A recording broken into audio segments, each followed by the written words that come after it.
I'm upset. Artem, are Why you are you gonna? upset? I thought you were gonna do the Drake lyric there. I'm upset now as well because you didn't do the Drake lyric. Oh my Um, god. Like when you say I'm upset, how do you expect me to follow it up? Like that's two words. no, no, no. If you'd Because I given me a said little bit it. more. What's poppin' is also two words, and you did the thing in pre-production. I know, but what's poppin' is so much more recent and so much more popular. I mean, fair enough, but I think I said it like Drake said it. That the cadence was similar. But no, ladies and gentlemen, I am indeed upset. Welcome to another episode of whatever this is. Hope you're doing well. I hope our audio is better this time. We really apologize. The audio was quite horrendous last week. We still don't have a guest, but we're working very hard to get guests on. Artem can confirm that I did message a potential guest. They didn't get back to us, but we're still working very hard. Now, the reason I'm upset is because not only is India falling apart, we're not going to discuss that, but people are also slandering the UEFA Conference League way too much, right? And as someone who advocates for the rights of football not played in the top five leagues, this is quite egregious to me. And I think everybody that listens to this podcast, anybody that follows Russian football and isn't Russian, I think is well aware of the ignorance that often is bubbling inside the heads of mostly Premier League fans, mostly fans of the top six. But I feel like this past week has really exposed a lot of those things in a way which is quite quite outrageous to myself. So the Conference League, for someone that still doesn't know, is a competition below the Europa League. Europa League has been shortened from 48 to 32 teams, and we have a new competition, which is the Conference League, which will have 32 teams. Sochi and Rubin are in it next year. Um, and some people have concerns like there's going to be too much football, which isn't true because there's no new European sports. They've just been repurposed, so that doesn't really make sense. But the main derision that I have seen has been from fans of the top six, Spurs, Arsenal, who I don't know how they are still in the top six, considering they finished eighth and ninth or something like that. And all week, there's basically been stuff that says, look at the stadiums that are going to be in the Conference League. And either it's a stadium that's perfectly fine, or it's a stadium which isn't exactly in top tier condition, much like fair few stadiums in England. It really isn't the citadel of football as a lot of people make it out to be. And you just have fans of clubs like Spurs saying that we don't want to play in it, we're going to play tin pot teams, this competition isn't for us. And I don't understand how fans of a club that finished seventh in their domestic league, that were essentially not even among the best third, they weren't even in the top third of their league, can feel entitled enough to mock a competition for not being up to their standards. They lost 4-0 to Dinamo Zagreb, which even Krasnodar didn't do. And that's what I just don't like the fact. I don't like the way the Conference League, because we were supposed to feel bad for the fans, and this is something I've noticed with top 5 league football, is that you are supposed to care for the fans as long as they play in the Premier League. Let me be honest, right? I'd much rather watch any Europa Conference League first qualifying round game than like Burnley Sheffield. Let me just be honest. Nobody wants to watch that shit. Okay, and then there's people saying that, oh, there's going to be teams from 55 different countries in the Conference League. That just shows how unaware and aloof you are about European football, because there are 55 different countries represented in the Champions League as well. If you just had a look at their qualifiers, you'd understand that. But no, we have to make the memes. The memes cannot be sacrificed. And I know a lot of people will say, why are you getting so upset over this? It's not really that deep. And you're right to some extent. I probably shouldn't be getting this upset over this. But it's just the conference, like some of it you can understand it is from FT, it's children, that's okay. But when you see professional pundits, people that should know better, treating a competition that mostly consists of clubs that finished either second, third, fourth in their respective leagues, and they feel entitled to mock that. I just don't like that. I think it reeks of entitlement. It reeks of arrogance, which is very misplaced. I don't know why there is any reason to be arrogant about finishing seventh or eighth, or just because the status quo which you were fighting last month, the whole world got behind the English when they said, fuck the Super League. That included people from all countries, and now you've just thrown them in the ditches again, and I don't like that. But I've gone on for like 4 minutes, 3 minutes already. Artem, what do you think of the Conference League? What do you think of the response that's come its way? I'm not talking about the memes, because the memes, they're supposed to be funny. This Conference League anthem is quite funny as well, but unfortunately, it's not real. The anthem will be the same as the Europa League anthem. But yeah, what do you think of the entire debate on it? Well, first of all, I am a massive fan of the Conference League. I think that it's going to be a really good addition to European competition.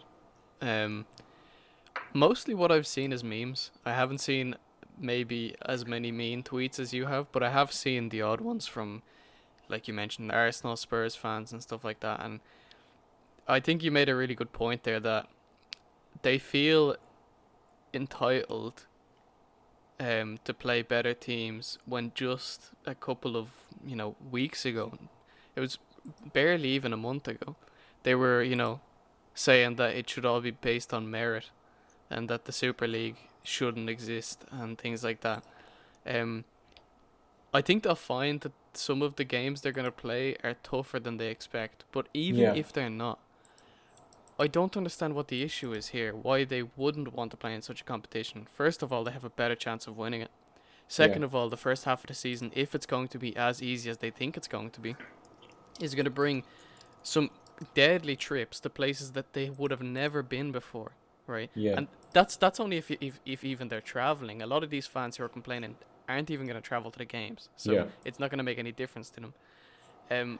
And secondly, if it's going to be that easy, then they can rest players and they'll have yeah, less injuries and it's not going to be as much of an issue and they'll be able to focus towards the end of the competition on trying to win another trophy. yeah, I really don't see any negatives to being a club in this Conference League. Um, and I think you're right. I think it is entitlement purely. But also, like I said, I think mainly people are memeing on it rather than really hating on it. yeah. Yeah, it is true. But there was some, I think, some pundits on BT Sport and stuff that were sort of mocking it, or you don't want to play in that or whatever. And the thing a lot of people have failed to understand is that there's only five clubs from the top five leagues here, and a couple of them, like Union Berlin, are really happy to be in the Conference League. Rennes are very happy to be in the Conference League. It's only clubs from one country that really feel like they're too big for this league. And if you look at it, like, I'm super excited for this because there are a proper number of really good teams in this. You've got Maribor, Dundalk, you've got Basel, Gent, Astana, Feyenoord are going to be in it, PAOK, Karabakh. These are big clubs.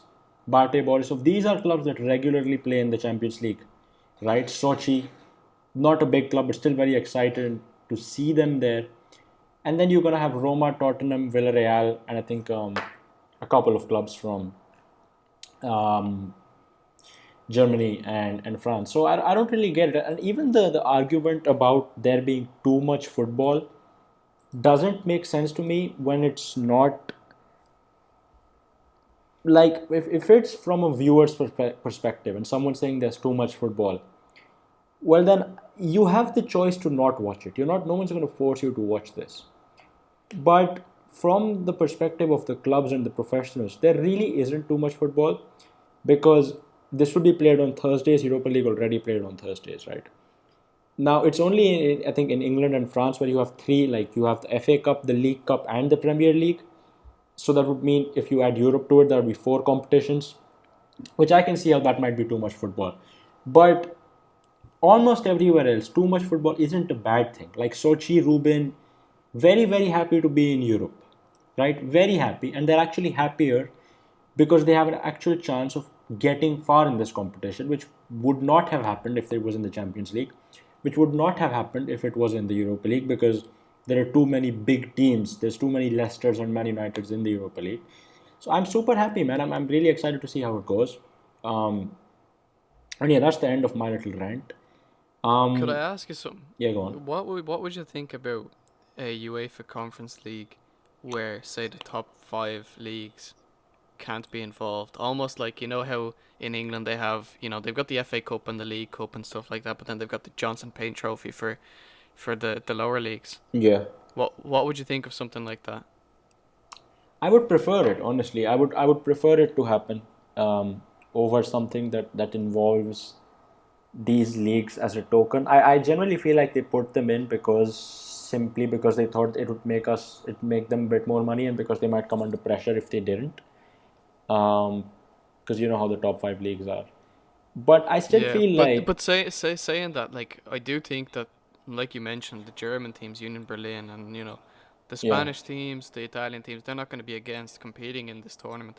It's more so just a few English teams, and specifically a few English fans who aren't yeah, very happy. But like, to those fans of those teams, I've got one thing to say: just get good. If you don't want to play in it, get exactly. better. Yeah, get good, exactly. And even the teams from Germany, France, they're not going to blow the competition away. I think they're going to have good matches. Even Spurs, I don't think Spurs would win the Conference League. I don't think they would. Villarreal might win it if they actually get in it. Villarreal is actually funny, right? Because um, they can play in the Conference League. Right now, they're in the Conference League. If they win tomorrow, they'll be in the Champions League. And if they had beaten Real Madrid last weekend, they would have been in the Europa League. So it was quite a nice scenario with them. But I don't feel like this is going to be as simple of a competition to predict. I don't think Mourinho's Roma are favorites for it. I don't think anybody's a favorite for it until I see the final 32, right? So, No, and that yeah, that's the thing. There's so much that can happen in these European competitions, and there's gonna be so many teams who you'd never expect to be decent or good, who are gonna come out and be fantastic, or their fans are gonna show up in Europe. Like, like their fans are gonna make it really difficult to play at their stadiums. yeah, Much like Partizan or Red Star do. Um, you know, like there's so many different factors to these games, and I actually think that the Conference League is gonna be on a footballing scale much more interesting than a yeah, lot of Champions League games and a lot of Europa League games. And I also agree with the fact that, like, Sochi and Ruben are going to be delighted to be there because they have a chance to progress far enough. Even though there's going to be teams like Roma in it and there's going to be other better teams. yeah, Um, I've always said that the Russian league has, like, the first rate teams, like say Zenit against Bayern, against Barcelona, Real Madrid, against we don't yeah, have a chance. The second rate teams, we don't have a chance. But the third rate teams, like, are like just under Europe or just getting into Europe teams, yeah, are actually quite good. yeah.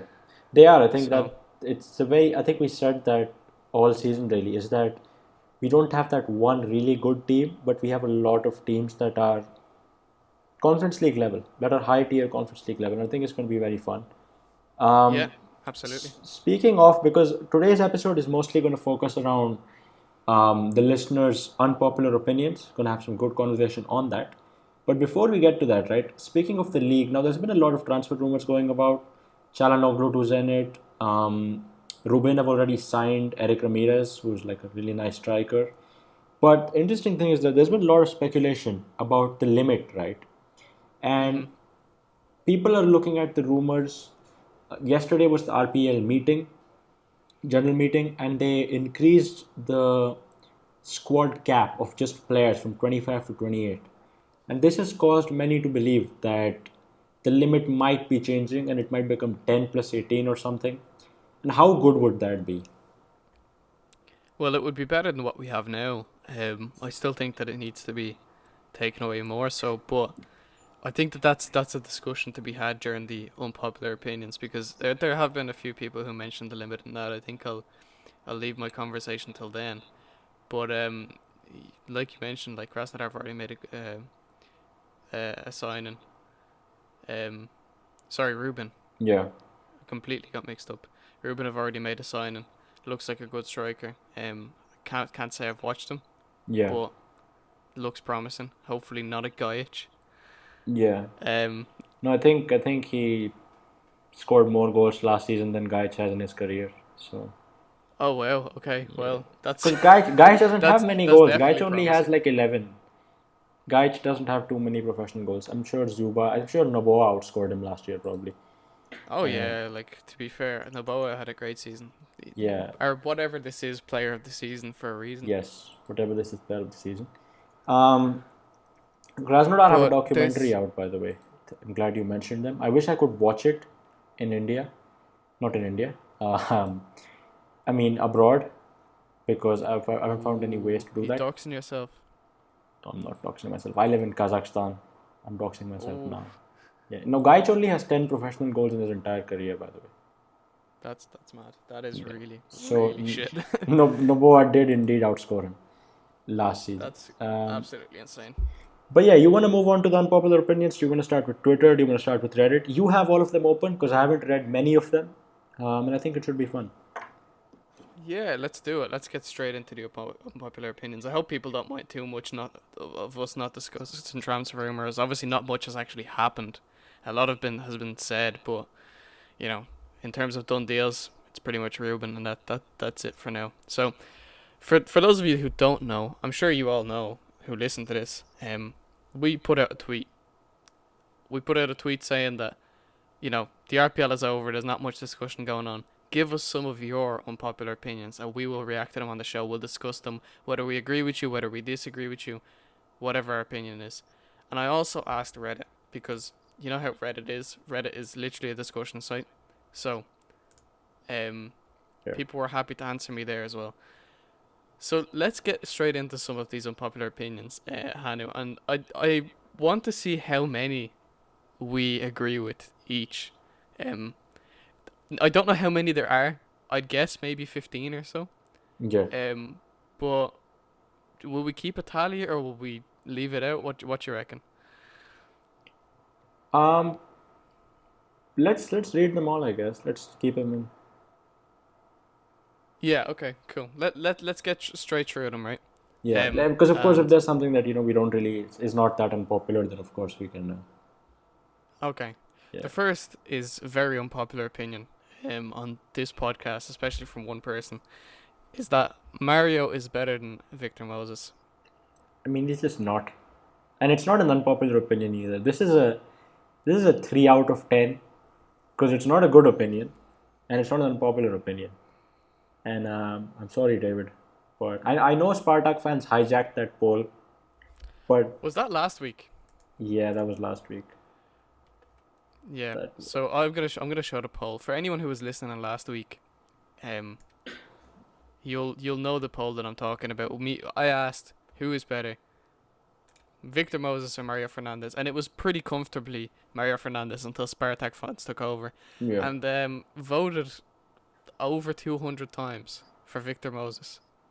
yeah, but I mean, So Moses is clear.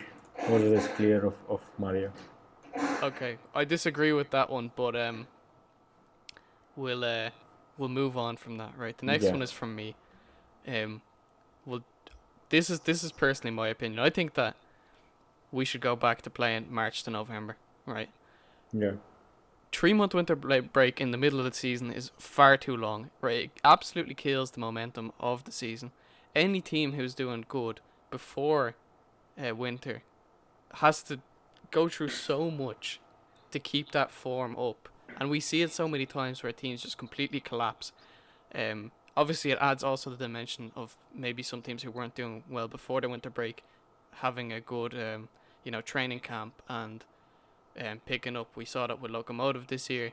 We yeah, saw the opposite happen with CSK, where they looked amazing before and terrible afterwards. But regardless of that extra dimension, I think that we really need to have a coherent league where it has a month or a month and a half in the summer to break off, but the season can run fluidly then. And I know it causes a little bit of you know, it's a little bit dodgy in terms of moving with the European format because then the yeah, team who wins the league in say November, December is only getting into play in the Champions League, the following September, which is ages away. yeah, But I still believe that this is the best way to do it. There's not enough. There's not enough winter stadiums that are covered to keep us playing during winter. There's I really don't think that this will negatively affect us in Europe. And I just feel like it would make for better viewing in the league. Hanu, what do you think of that? Do you agree with me, or do you think that we should just stick with the same format that we have now? I don't know, man. It's a tough question because I feel like I don't know. It just feels ghetto, honestly. Going back, I mean, it's a vibe thing, really. All the points you made are spot on. I think the only thing that's dodgy is, of course, the European thing where you're basically playing a whole season after you actually won. Yeah. Um, and I think it makes squad planning and transfers a bit tougher, especially for clubs that are in Europe because they have to do all of their work in January, which is hard. Um, I'm not But against it. I'd also argue that say a team wins the league, right, and let's say they win the league at the start of December and they're not playing until March, right? The new season starts or whatever. They have a lot of time to figure out what tactics they need for Europe. Like they can focus on, for the most part, they can focus on playing in the league until it gets the summer, and then they're like, okay, right, what has been working so far this season? What hasn't been working so far this season? Like, do we have any injuries that we need to cover off for Europe now that we're gonna have more games to play, and stuff like that? I feel like don't forget that the two times that our clubs won in Europe, won the trophy, was during the times when we had the old format. Yeah, You know, that is true.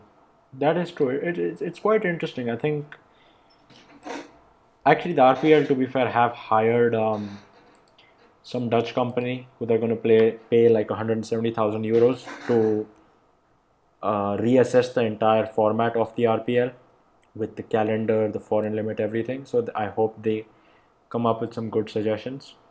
Um, I don't know, man. This is a good take. I think it is an unpopular take, by the way. I do think that most people would disagree with you, but I don't know. Honestly, I really don't know.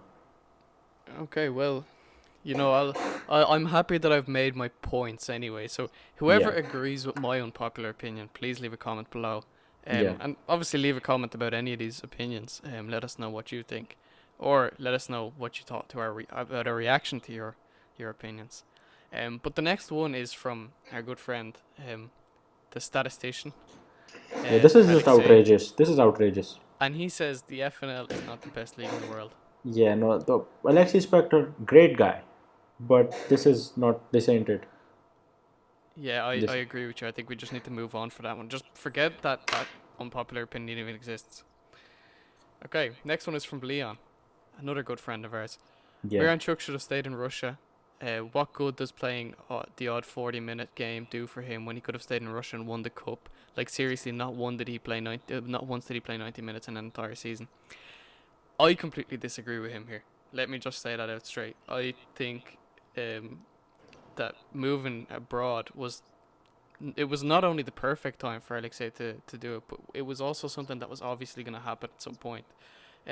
We know that Gasparini is the kind of manager who doesn't like to trust his players for a long time, um, but he is giving Miranchuk more game time now than he was previously, and I'm kind of hoping that over the summer, our boy will be able to prove himself a bit more and start next season at least at least once. Yeah. But no, I think that Miranchuk made the right call by moving to Europe, and he's done well as well. It's not like he hasn't done well in the time he's been there. It's just that he hasn't had the amount of minutes that he would have hoped for. But what do you think? I like the tone that he's. I like the way he's. I like where he's taken this take. I think it's a great unpopular opinion. I don't agree with him, but I think he makes some very good points. Is that like it's a club like Atalanta, so you can understand where Gasperini comes from, and even though it can be very frustrating, the guy is going to be in the Champions League next season. Um, and although it is quite annoying that he hasn't played an entire um, full 90 so far, I I hope that changes. I can see why that's not happened. It's unfair, but still. But if he doesn't start becoming a regular next season, like Malinovsky has this season, then I think Leon might be right here. Um, but I really don't see Miranchuk, what more he could have achieved by staying in Russia. Um, That's my yeah, main point. It's like Leon says here that he could have won another Russian Cup, but he's already won two, at least. He may have won three even. So I don't see like at the end of his career, I don't think he's going to be looking at his move to Atlanta, um, and saying that it was a mistake. I think that in good time he'll show himself and prove himself to be one of the better players for their team and in the league. yeah, And then maybe even move on to a bigger club in time. yeah. So Right. What's the will next we one? go on to the next opinion? Do you have anything else to say about Leon's? Nah, I think it's a good opinion from Leon though. I like the sentiment. It was a good unpopular opinion. We'll give him that. Yeah, The next one is that Adair is actually good at football, and this is from Ilya. yeah. I don't know why he'd do that. I don't think Adair is good at football. But I do think that Adair has a lovable quality to him that Gaich doesn't. Like Gaich, you just hate because he's trash. But Adair, you can actually appreciate that he's trash, but he's like lovably trash. Scored the winning goal in the league, scored the goal that won Portugal their first ever major title. So I respect Adair. So I'll give Ilya a pass on this one. Yeah, I think I will too. Like, okay, he's not a great footballer, but he does have his good qualities and he is likable. So Yeah. And we'll he's we'll left give it Russia to him. forever, by the way. Like his contract's done. He's not going to play in the RPL again. And we didn't even give him a send off. Well, hang on. Sochi is available now that Oh, Zavalotin is imagine leaving. that. Imagine that. Imagine that. That would be That insane. would be So hilarious. Adair to score in the Conference League final for Sochi to win Amazing. I feel it. Adair is that Fedotov type of striker. He's just a tree. So, he's just heading it in. So, yeah. Right. Very good. What's the next one? The next one is from the Ben Zenit. Ben. Ben says Semak is criminally underrated and deserves to manage a top 5 league team. Also, don't rate Fedotov and Nikolic as highly as others do. I think the limit makes the league interesting, but I do think that it should be toned down a bit. So there's two Three. takes there. There's the Yeah. manager take and then there's limit take. Yeah. So we'll start off with Semak. Hanu, what do you think of Semak? Do you think that he is good enough to manage a top 5 league team? And if so, which team could you imagine him managing? I think he's good enough to manage a top 5 league team. Yes, I do. But it has to be he's a facilitator more than he is a master tactician. He's not going to rebuild any clubs. But I feel like he has a place in the game. I feel like he can manage a club which is willing to give him the resources and which is willing to compete. I don't think that would happen in real life, but I feel like a club like Nice, maybe, a club like, um, I don't know, Villarreal, maybe, or something like that, or even a high tier championship club where he doesn't decide the strategy. Even a Bundesliga club, actually. Bundesliga clubs are good for that because the coach is merely a coach. He's not a manager in the Bundesliga. There's always sporting directors, there's always long term strategies. So I feel like if Semak is managed by a strategy and he just has to manage the squad, do a couple of things here and there, then I think he can manage at the top 5 level. What do you think? Would you take him at Real Madrid? No. Okay. Um, yeah, I mean, I think he could manage a top 5 league team, but I don't think he could manage a top 5 league European team. That's the way I'll put it. Um, like I think that Semak is a good manager. I don't think that he's all tactically there. Like you mentioned, I think that he has a long way to go when it comes to tactics. Um, and I think he does get a little bit nervous at times. Like Mm. he grinds out results with Zenit, but there are times where the team just does look shaky, and if the opponents can get into his head or the into the tactic that he's played and exploit it, he Yeah. doesn't really seem to be able to recover from that. and in that sense, I think that he'd struggle. I agree with you that he's a bit of a facilitator, but in that sense, like any team that's kind of in and around the European places in the top five leagues won't want that kind of manager who's just a facilitator, because if they're, you know, there are points in the season where you're going to be struggling, and he's going to have to grind out those results. And while he can do it with the best team in Russia, will he be able to do it with a team that's not the best in another country? I don't know. Um, Now saying that he did have a very good season at Ufa as well before he went to Zenit. Yeah, he Um, did actually. I forgot so about that. I could imagine him going to a team that's maybe not really aiming for European spaces, but kind of looking to challenge. Like they're the type of team that like maybe are 10th to 8th in the league, and if they get into Europe, then amazing, it's going to be like an experience of a lifetime. But if they don't, the manager's not going to get sacked or anything like that. That's the kind of team that I can imagine him at. Um, Yeah, if he was to go. I think a real hot take here is one that I proposed to you a few days ago. I can't believe you don't want Semak to be Russia manager. I think it Oh, I fits don't. perfectly. No, definitely not, man. Like I, this is gonna. This actually is gonna be an unpopular opinion, I think, among a lot of people. Yeah. Um, I think that Cherchesov is still the man. I don't know. You've got to give him the Euros too. Like, I would have sacked him right after the Serbia game, personally. Uh, Yeah. but he did pick up a bit. Like, I think one, two of the next three games, something like that. But you have to give him the Euros. I'm not super confident for Russia at the Euros. I think they'll finish third maybe and get through those extra spots.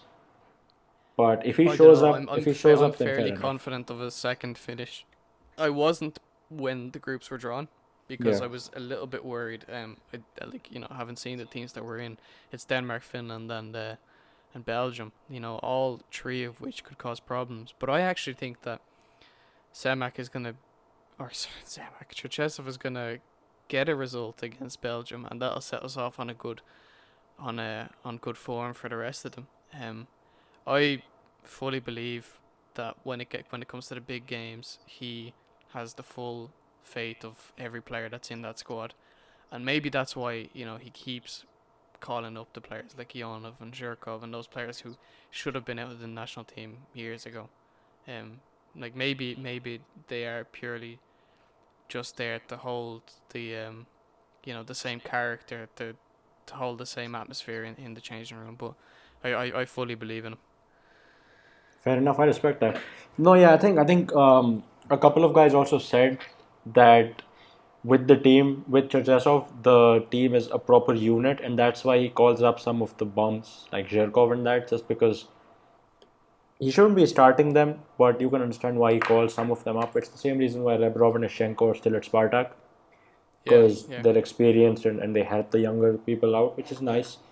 Um, but yeah, fair enough, fair enough. yeah. But The I'll address the Semak thing as well, because I don't think I did the one that you said he should be the Russian manager. I can see it happening over time, but Yeah, for the same reason that I don't think he'd do well at a European team in the top five leagues, I don't think he'd do well for Russia, and that's because he's just not tactically sound enough. Um, fair that enough, that that that is my opinion. fair So play. But the the other other, part, yeah, this is what I don't like at all. He says he doesn't go rate on. Tedesco and not Tedesco, Fedotov and Nikolic. I can understand why someone would say that, but like I want to know more. Um, Hmm. I can see why you would not rate Nikolic because his first half of the season was quite shocking. Yeah. Um, but Fedotov, I don't get why you wouldn't rate him. Um, and actually, I had compared him to or his teams Sochi to Atlanta like a couple of times, and he did. Some guy did come out in an interview and say, some Sochi player, that he really believes in Atlanta and Gasperini, so he tries to set his team up like that. So Yeah. I think they're going to do well, man. I really rate Fedotov. Third thing, the limit point, actually, I kind of agree with. It does make the league interesting. I still want it gone, but it is slightly interesting. Okay. I'll like I said, I'm gonna wait because there's other opinions about the limit that I'm gonna just roll them all into one later on.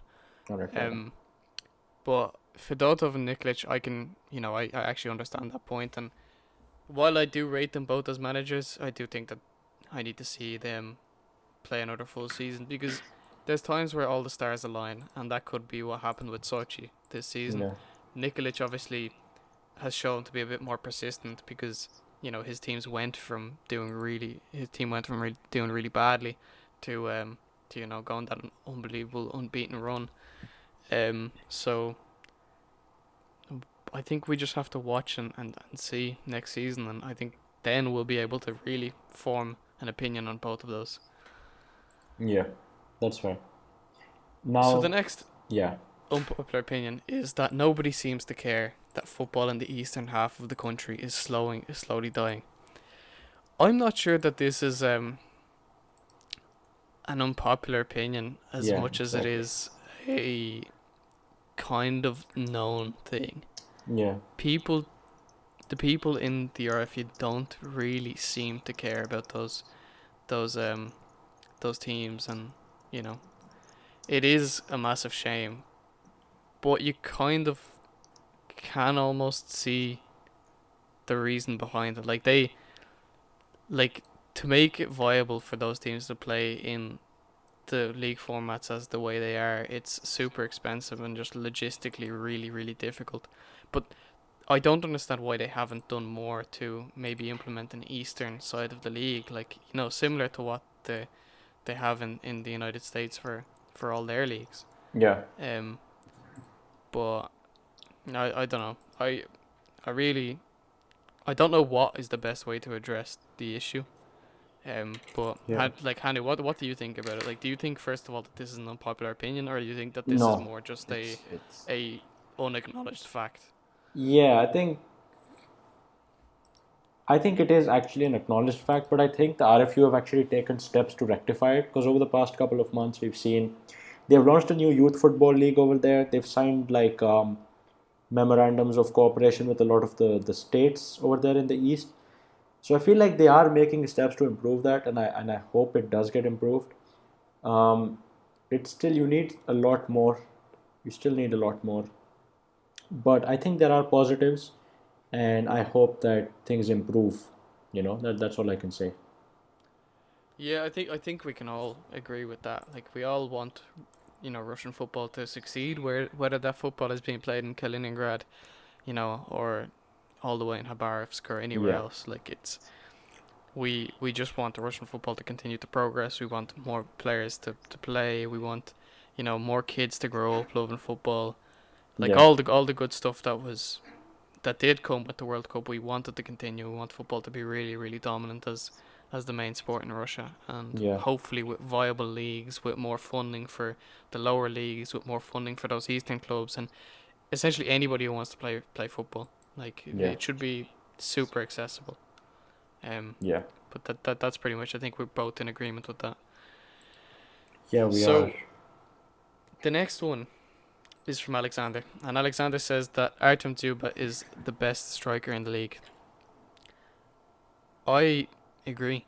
I don't even know who else could be in the conversation. No, I think I agree. Shout out Alexander, by the way, great guy. But I think a lot of people would disagree with you simply because a lot of people don't like Zuba. Yeah. And a lot of people, he's just in that weird echelon where Akinfeev is, where people just sort of tend to leave him out for no real reason. Um, and I think without a doubt, Zuba is the best striker in the league. I hope nobody from Spartak hears this because I will not have a job. Um, but yeah, I think it's Zuba, and then people would put names like Asmon Desportovic, Larson, whoever else. But I think the consistency that Zuba has, the numbers he has, impact he has, it's very hard to argue against Artem Dzyuba. Yeah, exactly. And that's the thing. Like, you might say that Asmun is one of the best strikers in the league. Despotovic, you might say Larson, but the longevity of Zub, Yeah, like, he's been doing it for so long. Like, I remember he was top scorer when he played for Rostov on loan from Spartak, and yeah, that must have been at this point maybe 10 years ago or something. Like it was ridiculous how long that was ago, and he was super like just amazing then, and he just never really was Spartak's main man. But then coming to Zenit, like he's just been on form all the time, and when he needs to prove people wrong, he does it. When Mancini sent him on loan to Arsenal Tulla, he came back and said "fuck you." Like Yeah. he is one of the best strikers in Russian football history, maybe the best. And That's next an season, that's that's an unpopular opinion. That it may, that's what we it need to might discuss. it might be an unpopular opinion, but the facts and the figures are there, right? If you look at like how many goals Dzyuba has for the national team, he's 2 goals away from breaking Kerzhikov's record. If you look at what he has in the league, I believe he's maybe 5 or 6 or 10. Like it's less than 10 anyway. Goals away from breaking the league record. And okay, he spent his whole career in Russia, but so what? Like Kerzhikov has played something like 90 games for Russia and scored, 30 goals or something like that. Dzyuba's done it in like half the games.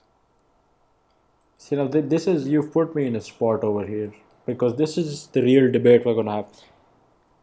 I think Dzyuba the is absolutely one of the best strikers in Russian football Yeah, history. I don't know. And We're talking about the best though. I don't think he's the best. who's better? I think Kojakov is clear. No, I don't think he is. No, no, no. I don't See, think he is. And like, it's not even like. First of all, I think Dzyuba, like Kerzhikov, don't get me wrong, is a fantastic player and he was a great striker. He's a great finisher, but Dzyuba has so much to his game. Dzyuba is an unbelievable player. He can hold up the ball really well, and what he adds to football teams when he plays well, he can add so much to teams. He can assist, he can pass, he can hold the ball up, and he's there. He's always lifting all the players up. There's a reason he's the captain. There's a reason he was the captain at the World Cup, and there's no doubt in my mind that without Dzyuba at that World Cup, Russia would not have gotten as far as they did. yeah, This man but has completely revolutionized the way that people look at Russian football. He's unbelievable. He really is unbelievable. And like, I used to love watching Roman Pavlyuchenko, right? And I used to love watching Kerzhikov. And I used to love watching a load of different strikers. But Dzyuba's better than them all. That's my hot take for today. Dzyuba is the best striker in Russian football history. look, I don't think I can argue with you when it comes to. By the way, Zuba's been playing football since 2005. That's a long time. I'm just on his transfer market right now. Yeah. But I don't agree. I think Kojakov is clear. I think what you need to understand, right, is that Dzyuba has no European legacy. He had, I'm going down his thing. He had in 2015-16. He actually had a good season in the Champions League, where he He played scored eight. in every game that I in, know. in that campaign, in that group campaign, I believe, didn't he? Yeah, he scored in five of those against Valencia, Gent, and Lyon. Okay. And Kojakov was the top scorer in an actual UEFA Cup campaign. And his European thing is just is I don't think it's comparable. I mean, I get what you're coming from. Maybe it's just nostalgia or something when it comes to your man Kojakov. Maybe he's not as I don't know, man. Did But they ever coexist actually in the same team or something? no, they wouldn't have. I don't think. Um, if they did, it would have been Dzyuba like first season at Zenit and Kerzhikov's last or something like that. I don't think they actually ever did though. But let me tell you something. You said that Dzyuba doesn't have the European campaign, but Kerzhikov doesn't have the international campaign. He doesn't have the international legacy. Sure, he was part of that squad that played in Euro 2008, but he did nothing in that tournament. Like the main striker in that tournament was Pavlyuchenko. And the main man of that tournament was Arshavin. It was not Kerzhikov. Whereas if you look at what Dzyuba did for Russia in the World Cup, a harder tournament, it's just it's uncomparable. It's unbelievable. Like I think Dzyuba is I think internationally you're right. I would pick Zuba's career. Well, I would have to pick Zuba's career because I mean he has more goals. He's gonna get more goals. But I think overall, I think Kojakov is the better player. I think Who would you rather have in your team? Like, if you Well, it were depends on the team, obviously, but I'd probably have Korzakov. okay. See, I'd rather have Dzyuba. Do I've seen you? Kerzhakov go. I've seen okay. I've seen Dzyuba go missing a lot, but I've seen Kerzhakov go missing a lot as well. I think that Dzyuba, what he brings to the team is more than just the goals. Even though his goals is the main thing, and his assists and stuff like that. I really do think that there. Yeah, I really don't think that there's a better striker. you know what? I would say if Fyodor Smolov had not moved to Lokomotiv, he would have become the greatest striker in Russian football history. That is a, a very unpopular opinion. Let's put it that way. Yeah, no, I mean, I I think he's an amazing player. I think he's a better player than Dzyuba is. Extremely talented. But that move to Lokomotiv and that World Cup really ruined him. Should have gotten called up to the Euros. And I still think he can salvage his career. So let's see what he does with Loco under Nikolic and so on. But just because of that poor 2 seasons, I think the ship has sailed But on the that's man. the thing. It's Yeah, with Smolov. Like, as much as I love Smolov, like when he's on top of his game, absolutely. Like, there's not a Russian striker in history who I'd rather than an informed Fyodor Smolov. yeah, But the problem is that it's not the first time that he's had a bad spell in his career. Like, he went 2 years without scoring a goal. Like, Fyodor Smolov, like, you know how much I love him. Like, yeah, when he played for Krasnodar, I watched so many Krasnodar games. I watched almost all Krasnodar games just to watch him. yeah, I used to watch like videos of him on repeat just because he was just so elegant in the way he yeah. played. But I think the fact that he hasn't been able to do it in the wide variety of scenarios like Dzyuba has puts Dzyuba ahead of him Yeah, for sure. No, by no, far. Dzyuba is ahead of him. I'm just saying, if he didn't move to Lokomotiv and if he moved to West Ham or Real Madrid or Dortmund or something, would have been better. It would Um, have been a different story for sure, but we yeah, can't speculate on stuff like exactly. that, We you can't. know. You're right. But I think he can still salvage it, man. Let's see how Lokomotiv do in Europe. I think they'll do well. And if he does well, then fair enough. I mean, Rigoni was top scorer in one Europa League campaign, so Smolov can do it, right? It was Kokorin and Rigoni that one season for Zenit, both on 6 goals. So Yeah. yeah, By the way, I think that we should have a poll on Twitter. Um, I don't know what way to word it. yeah. Either who's had the better career, Dzyuba or Kerzhakov. Like, whose career would you rather, like, or who's the better player? I don't know. Yeah, Something like that. We need to compare those two because I want to see what general opinions are like out there. yeah. And But Spartak fans can't hijack this one. no, that's the thing. Yeah. So But yeah, moving on, we have one here that says that I hate the CSK and Dynamo friendship from a CSK fan. I agree with him. Yeah, I agree. I actually didn't know that there was a friendship. I just thought that they didn't hate each other as much as all the other Moscow teams did. I still don't know who hates each other and who doesn't. Like I know Spartak and CSK hate each other, but historically, apart from that, like are Spartak and Dynamo close? I don't really know. I know there is a friendly thing No, no, no. between. Spartak and Dynamo don't like each other. All right, fair enough. I know Torpedo are involved, and I don't know anything about Torpedo. Um, but yeah, so I actually I don't like the idea, and I know it's probably because of the police and the army is the reason that they're close together. But Ah, that would make sense. yeah, so but there is something like I think there's banners and stuff every time. It's like, oh, friendly derby, and I don't like that. Um, No, that's pretty. yeah, I don't like it. Yeah, it's not great. Yeah, It's not great from a footballing perspective. Not great from a fan perspective either. But yeah. that is what we have from Twitter. Let's move over to Reddit and see if there's anything. This will be interesting because I haven't actually seen many of these Reddit ones. I think you maybe sent a couple of them, and yeah, I don't know. Here, I'm gonna blurt out some unpopular opinions right now. I think Vadim Okay. FC is extremely overrated. I don't know why people want him as a manager of any club. Um, I want to say a very unpopular Yuri Semen opinion. but I'm not going to. Go on, go on, go on. No, I think he's a fraud. Um, Okay. yeah, like that's it. Um, Okay, well, it's not the first time you've said it. I thought you were going to say something new. no, it's basically just me like, sharing different versions of that. Um, Okay, yeah, right. Let's move on. right. Let's move on. This man is going against what we were just saying. And he says, Smolov is massively overrated. He's good enough to be a star player for teams like Ural, but not for top teams.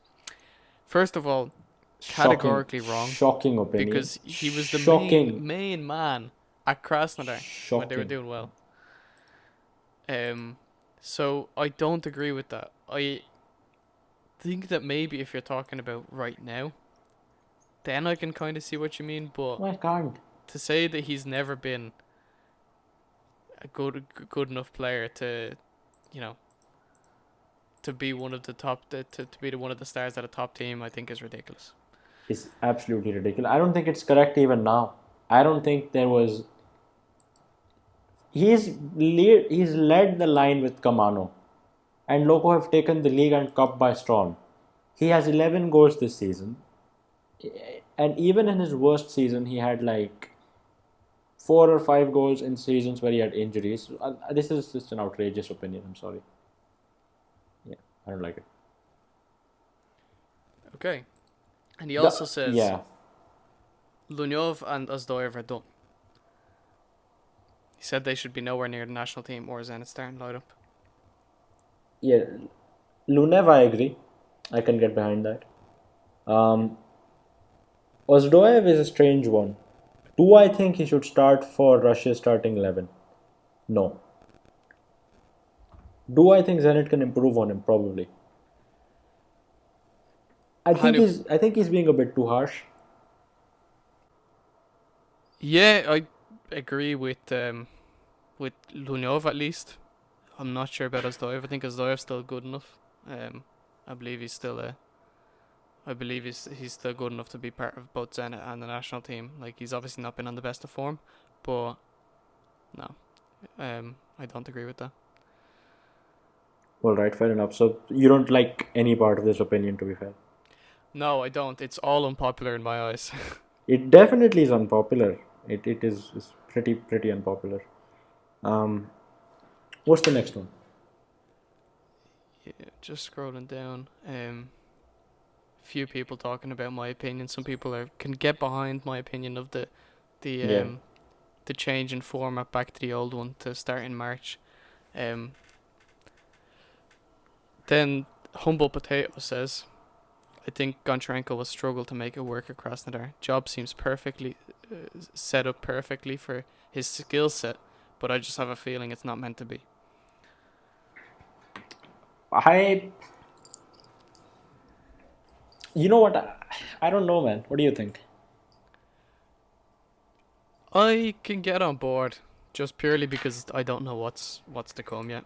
Yeah. Um, I feel like he'll need to have his transfer window to really implement what he wants to do, and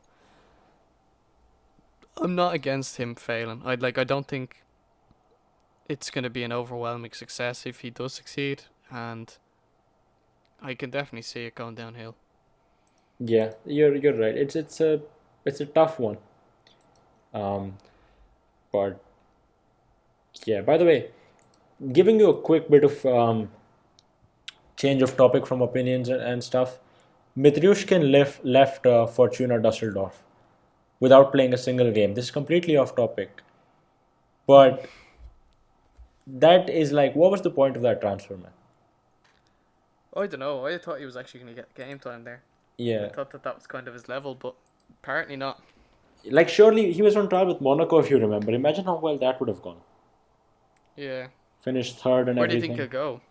I don't know, man. It's hard to say. I hope he stays abroad. Even Kritsiuk left Belenenses, which was pretty surprising given how good he was. So I hope he gets Yeah, some. Yeah, that's another one. yeah. That's another So that he. I wouldn't mind having him at Zenit, to be honest. But like one of the transfer we didn't mention was Dupin said yeah, that you.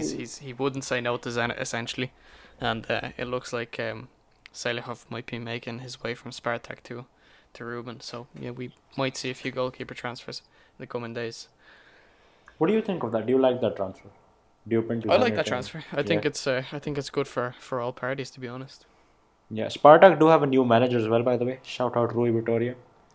Um, Yeah, fraud already. no, he's gonna win us the treble. He's gonna win us the treble.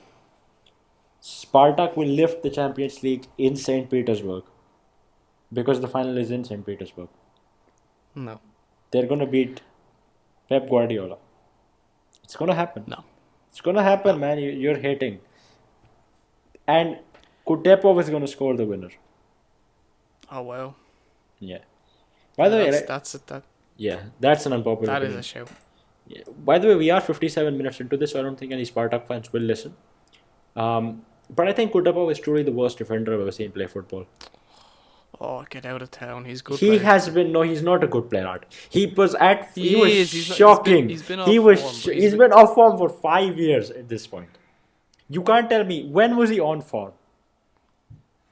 He was one of the best players, one of the best centre backs in the league and the country. What? In the lead up to the World Cup, The- and during. He needs What is are you- someone who's a proper leader right beside him, and I'm telling you, he's Wait, quality. what? You don't think Zigo and Ziki are enough to be leaders? Those are Man. fam. What are you? When was Kutepov was never I good. don't actually. You're wrong, man. You're just wrong. Kutepov No, was I don't was think I am. I don't think that they are. I genuinely no. Like I feel like both Jigo and Jikia, although they're amazing defenders, I'm not sure they're the type of leader that I'm talking about. I'm talking. you want about more Sergio Ramos? of a, no, but like I'm talking about someone like someone that you get in the league. Like say if you played next to Branislav Ivanovic or someone like that, I feel like he'd be good. Like he was good. He was good alongside Ignashevich. Like it's that kind of player. Just probably older, experienced, calm. That kind of defender. Whereas like I feel like Jigo and Jiki, although they're very good, they can be a little quirky at times. Maslov is better than Kutepov. Kutepov has never been good. Oh, get out of here! He has never been good, man. Out I of here. remember when I joined Russian football 2017, and all RFN used to do was hate on Ilya Kutepov. Nobody understood why he was in the team. Then he did well at the World Cup, but Samedov did well at the World Cup, right? I mean, everybody did well at the World Cup. But since then, this guy's been trash, and he got 2 starts in the late season for Spartak, and he was trash on both occasions, right? He's not good, man. He should go to Krylia, I think. I'd take him at Crilly any day. No, you wouldn't. Yeah, I absolutely would. Okay, you get relegated because Krylia did lose their entire management, by the way. That is sad, to be fair. That's not good. Okay. Anyway, moving back to Moving these, on. there's only a few more left. Yeah. Well, this guy has about a million of them, but there's a few more left that we'll get through. One is that RPL refereeing isn't nearly as bad as it's made out to be. Particularly, Jesus, I cannot speak at all. When compared to England, I completely disagree. I think RPL refereeing is absolutely ridiculous. Yeah. England is ridiculous as well, but Yeah, it's they're as both bad. just as shit as each other. Exactly. We can leave it there. I think they're both as bad. Yeah, perfect. There should be 20 teams in the league, indoor stadiums for winter matches, and Semak is a bad manager. Let me address all three of these. 20 teams, disagree. I think that the league would be too big. We already have teams that are dropping out season after season. Yeah. Secondly, I feel like it's not a terrible thing that there's an Orenburg or a Krylia or someone like a big team down every season. Like I don't think that's necessarily a bad thing at all. Yeah. So it just adds a bit of competition. Indoor stadiums, while they would be fantastic for winter matches, there's no way that the funding is going to get. Where's the money? Exactly. That's what It's the not gonna capitalists cover- always say. Where's the money? How are we going to fund it? Exactly. It's not possible to fund it, and if In we this want economy? to make it so that we play it all in, say, the Gazprom Arena or something, well, that just technically That's gives trash. them unfair advantages. Yeah. It's not It just won't work, unfortunately. As much as it would be cool, it just wouldn't work. Yeah. And Semak is a bad manager. Disagree. Disagree, Yeah.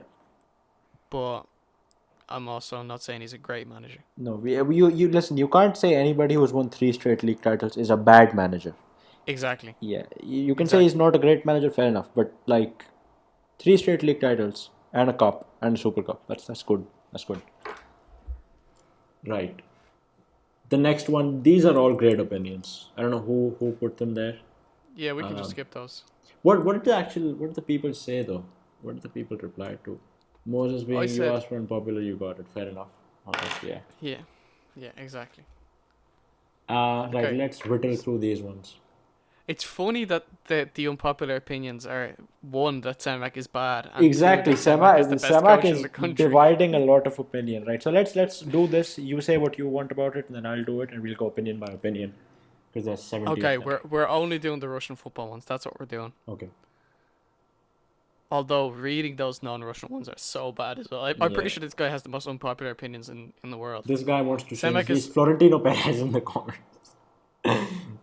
Exactly. What's he saying though? No, this guy's off. Like who? Okay. Yeah, go on. One, Semak is absolutely the best coach in Russia at the moment. I can kind of see where he's coming from, but I disagree. He's not. Two, Right. the limit is not evil. Absolutely is evil. No, That's ridiculous. That yeah. is not like this is where I'm gonna go on my rant, right? How can something that takes away from the competition of the game, right? The player competition be good? You're literally making average players worth so much more because there's a scarcity of players with a Russian passport that are good, right? That is exactly what the limit is doing, and it has been doing for this whole time that it's been implemented. It's the most ridiculous rule ever. I'm not against having a quota. I'm not against saying that you need to have, like, say, 10 homegrown players, 10 Russian players in this squad or whatever. But when you limit the amount of foreigners you have, that's ridiculous. That's absolutely outrageous, and it should not fly. It is. Yeah. Number 3. I support a closed league format. Ridiculous. This guy's not serious. I don't think he's actually. I don't know if he's memeing at this point. No. I'm gonna pretend he's being serious. That's ridiculous. That is absolutely ridiculous. And also, I'm pretty sure if you have a closed league, you actually can't play in Europe. Like, that's something similar was meant to happen in Ireland. We have 2 leagues of 10 teams. That was all meant to be into one league of 20 teams, but because it's anti-competition. Big up UEFA. Yeah, because it's anti-competition, impossible to play in Europe. So it would never work. This one I like. The next one I like. Yeah, I like. 5. There should be an inner not FFP. 4. I like 4. Oh, 4. Sorry. Yeah. I think that all clubs east of Ural should be separated from a different league and compete for Asian internationals. Not against that one. Yeah, but it's not. It's an idea. But you need to cooperate with like a lot of other people for that to happen. But it's a good idea. Yeah. Exactly. Yeah. And number 5, there should be inner financial fair play rules. Money for players and agents should be taken from their own revenues, not from big sponsors or cities. He says, as described here. I haven't clicked the link. Yeah, I'm not going to click the link either, but... I'm not going to click the link. Yeah. But look, that they're my opinions. Hanu, like, do you want to add to these? No, I don't really. I think it's a very roller coaster set of opinions for sure. He's got the spirit right. He's given us unpopular opinions. But unfortunately, they're just bad opinions. I think this guy's given us the best content. Like, yeah, he's given us great content. Great content. You know what? Let's go through his non-Russian football related ones, since we both have the same opinion on the rest of them. Yeah. Right. First of all, allow a substitute for a player who's been sent off by red. Absolutely not. That's ridiculous. No. That's absolutely outrageous.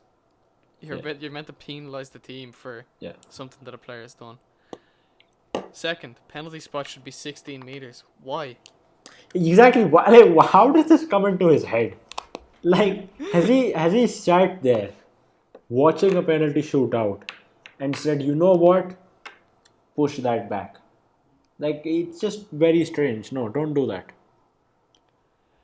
Exactly. Yeah. Number 4. Oh, so what am I talking about? Number 3. No subs in additional time. I don't know if he means extra time or additional time, but I don't like it anyway. No, I don't get it either. Yeah. Once again, why? Number 4. Replay standard if there was a foul in the penalty box instead of a penalty. I What? think he's saying that you always give a VAR check, something like that.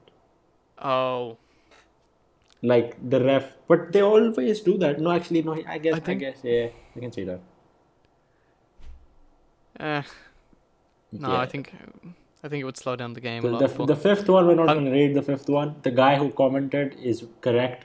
I think I disagree with nearly every one of these. Impressively unpopular. That's where we're going to end it. Yeah. no. Um. There's one more. There's All right. one more guy. All right. Limit is working. First of all, No, it's how are not. you I mean, quantifying are that? you alive here? What are you talking about? Well, like He it's supports Rostov, so maybe that's why. But you Rostov. Oh know, my god. like for me, I don't know. I don't get it whatsoever. I don't get how people can openly advocate for the limit Yeah. in any form whatsoever. And like I said, quota maybe, limit no way. These are Preeti Patel fans. Yeah, Yeah. exactly.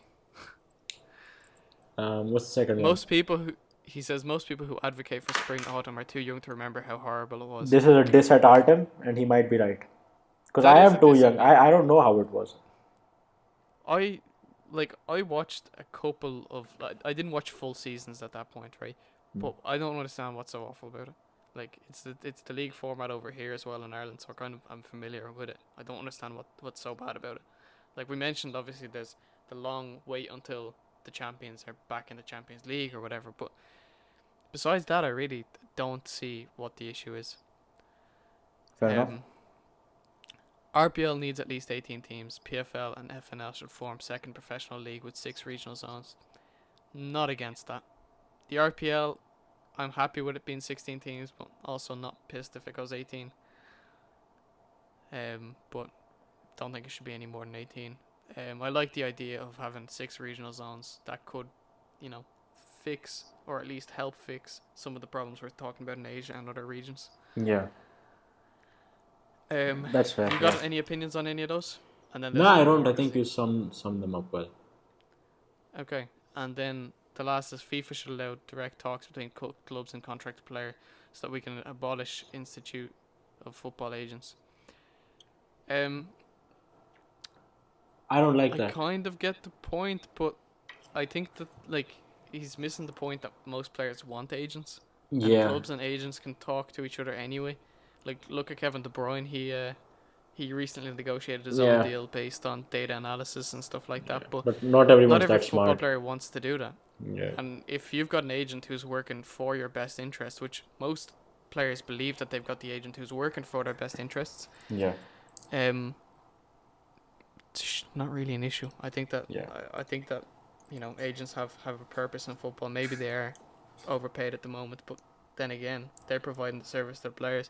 If that money wasn't going to the agents, they'd be going straight to the players or being kept by the clubs. Yeah. Fair enough. So I agree that 100%, pretty yeah. much rounds off the unpopular opinions episode. Hanu, what did you think of that? Did you enjoy it? It was fun, man. It was fun for sure. Got a lot of great opinions, and I think we had some good debates even about Korzakov and whatever the other debate was. Yeah, Kutepov, who is trash.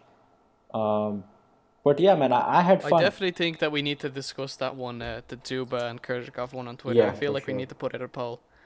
For sure. But yeah, if I guess I'll wrap up then, right? Yeah, do the honors. So guys, if you did enjoy this episode, gold medal on SportRex as always. Like on YouTube, leave us a comment on YouTube or reply on Twitter, anywhere. We love a discussion, and I hope this week kind of proves that. We're always open to talking to anyone about anything. So if you have any topics you want us to discuss while the RPL isn't here and while the national team isn't playing just yet, just leave them down below. And otherwise, we'll speak to you next week.